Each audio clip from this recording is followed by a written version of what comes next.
ඒ මත්දහන වෙලාව හින්දා කඩේට සෙනගාවේ හරිම අඩුවෙන්. ඉතින් එහෙම කම්මැලිකමේ ඉද්දි තමයි මට මතක් වුණේ දවස් 2-3කින්ම ගේ අස් කරගන්න බැරි වුණා නේද කියලා. කොස්සයි රෙදි කෑල්ලයි අරන් ඇවිත් ගේ අස් කරන්න ගත්තේ සරින් සැරේට කඩේටත් ඔළුව දාලා පොඩ්ඩක් බලන ගමන්.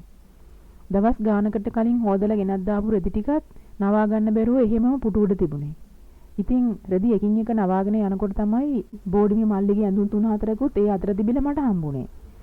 එයාගේ රෙදි ටිකත් නවාගෙනම මං එයාගේ කාමරයට ගියේ ඒ ටික තියලා ඉන්න හිතාගෙන.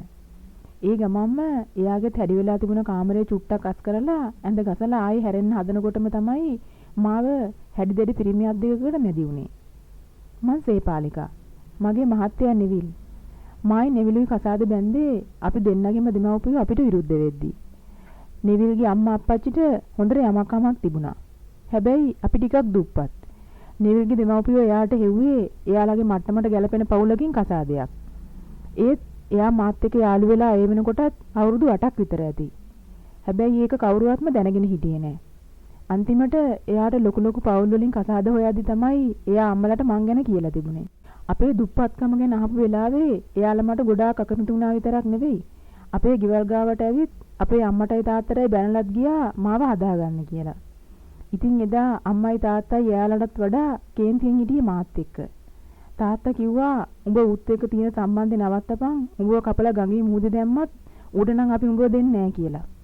අනික අපිට බෑ ඔය එක එකයි කුණු කතා අහන්න කියලාත් එයාලා මට බැන්නා. එදා ඉඳන් නෙවිල්ව හම්බෙන්න තියා ගෙදරින් තනියෙන් එළියට බහින්නවත් මට අවසර ලැබුණේ නැහැ. නෙවිල්ගේ තත්ත්වෙත් ඒ විදියමලු. එයා වැඩට ගියත් එයාගේ පස්සෙන් එක එක ඔත්තුකාරයෝ දාලාලු තිබුණේ. ඉතින් කොහොම හරි කවුරු අපිට විරුද්ධ වුණත් අපිට එකම එක ගැලවුම්කාරියක් හිටියා. ඒ අපේ තාත්තගේ නංගි. මගේ එකම නැන්දා.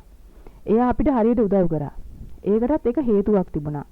ඒ නැන්දත් ඒ කාලේ යාළු වෙලා හිටපු කෙනා එයාට බඳින්න ලැබිලා නැහැ. ඒ ගෙවල් වලින් අකමැති නිසා. ඒ හින්දාම එයා ඒ වෙනකොටත් තනිකඩවමයි හිටියේ. ඉතින් එයා අපි දෙන්නව හොඳට තේරුම් අරන් හිටියේ. එයා කිව්වා පුතේ ඒ කාලේ මට මෙහෙම උදව් කරන්න කවුරුවත් හිටියේ නැහැ. ඒ නිසා තමයි අද මට මෙහෙම වුනේ. ඒත් මට වුණ දේ කවදාවත් මං උඹලට වෙන්න ඉඩ තියන්නේ නැහැ කියලා. කිව්වා වගේම නැන්ද අපිට සෑහෙන්න උදව් කරා. අපි දෙන්න පැනලා ගිහින් අපේ කසාද රෙජිස්ටර් කරනකම්ම නැන්ද තමයි අපේ පිටිපස්සෙන් හිටියේ. ඒත් කියන්න දුකයි. අපේ කසාදෙන් මාස 2කට පස්සේ එයා ගේ ඇතුළෙම වහ බීලා මැරිලා ඉඳලා. ඒක අපිට ආරංචි වුණේ තවත් කාලයක් ගියාට පස්සේ. අපිට එච්චර උදව් කරපු එයාගේ මලගමටවත් අපිට සහභාගී වෙන්න ලැබුණේ නැහැ. එදා අපි දෙන්න පැනලා ඇවිත් කසාද බැඳලා ටිකක් දුර පළාතක තමයි ජීවත් වුනේ. ඒ නිසා ගමේ තොරතුරු අපිට ලැබුණේ හරිම ප්‍රමාද වෙලා. ඉතින් ඒ කොහොම වෙතත් නෙවිලුයි මායි අපේ පෞල් ජීවිතේ ගත කරේ හරිම සතුටින්. අපිට නුහුරු ආගන්තුක පළාතක් වුණත් අපි අපිට පුළුවන් මට්ටමින් මුංචි තේ කඩයක් දාගත්ත ඒ වෙනකොටත් නෙවිල්ට රස්සාවක් තිබුණේ නැති නිසා. හැබැයි මේ පුංචි කඩේ අපිට සෑහෙන්න වාසනාව ගෙනාවා. ඔය අතරේදී චූටි පැටවු දෙන්නෙකුත් අපේ ලෝකෙට ආවා. කෙල්ලෝ දෙන්න නිවුණු නිසා ඉතින් මුල්ම කාලේ සෑහෙන්න අමාරු වුණා වැඩිහිටි කෙනෙක් නැතුව ඒ දෙන්නව ලොකු කරගන්න. මොකද අපිට ඒ ගැන වැඩි තේරුමක් තිබුණෙත් නැති නිසා. කොහොම හරි ඉතින් අපි දෙන්න එකතු වෙලා තනියෙන් ගේම ගහගත්තා. කෙල්ලෝ දෙන්න ටික ටික ලොකු වෙනකොට අපිට වියදම් සෑහෙන්න වැඩි වුණා. ඉතින් ඒ වෙනකොට මට ගමත් හොඳටම පුරුදු නිසා නෙවිල් කිව්වා මං රට රස්සාවකට යන්නම්. එතකොට අපිට ඉක්මනටම ගේ කෑල්ලක් හදාගන්න පුළුවන් කියලා. දරුවන්ගේ අනාගතය ගැන හිතලා මං එයාට හරස් කැපුවේ නෑ. එයා රට ගිහින් අවුරුදු 3ක් රස්සාව කරා. ඒ අතර මාත් ඒ කඩේ හොඳට කරගෙන ගියා. අපිට වැරදුනේ නෑ. ඉන්න හොඳට ගෙයක් වගේම තේ කඩේ සිල්ලර බඩු කඩයක් කරගන්න අපිට පුළුවන් වුණා. නෙවිල් ලංකාවට ආවට පස්සෙත් එයා රස්සාවකට ගියා. ගේ කාමර හිස්ව තිබුණ නිසා එක කාමරයක් අපි පිරිමි ළමයෙකුට කුලියට දුන්නා. එයාත් හරිම ඉක්මනට අපේ පවුලත් එක්ක හිතවත් වුණේ. ඉතින් එදා මං එයාගේ රෙදි ටිකත් අරගෙන එයාගේ කාමරයට ගිය වෙලේ බෝඩිමේ මල්ලි මාව එයාගේ ග්‍රහණයට ගත්තේ මගේ හැඟීම් හරිම ඉක්මනට අවුස්සලා. ඇත්තටම ඒ වෙලේ මොකක් වුණාද කියලා මට හිතා ගන්න බෑ. කොහොම හරි දවල් කෙල්ලෝ දෙන්න ඉස්කෝලේ ඇරිලා එද්දි මං හිටියේ තෝන්තු වෙලා වගේ. බෝඩිමේ මල්ලි සැරින් සැරේට මගේ ළඟට ආවා ගියා. ඒ පොඩි කොල්ලා එක්ක මං කළේ හොඳ දෙයක් නෙවෙයි නේද කියලා මට මහා පුදුම කලකිරීමක් තිබුණේ.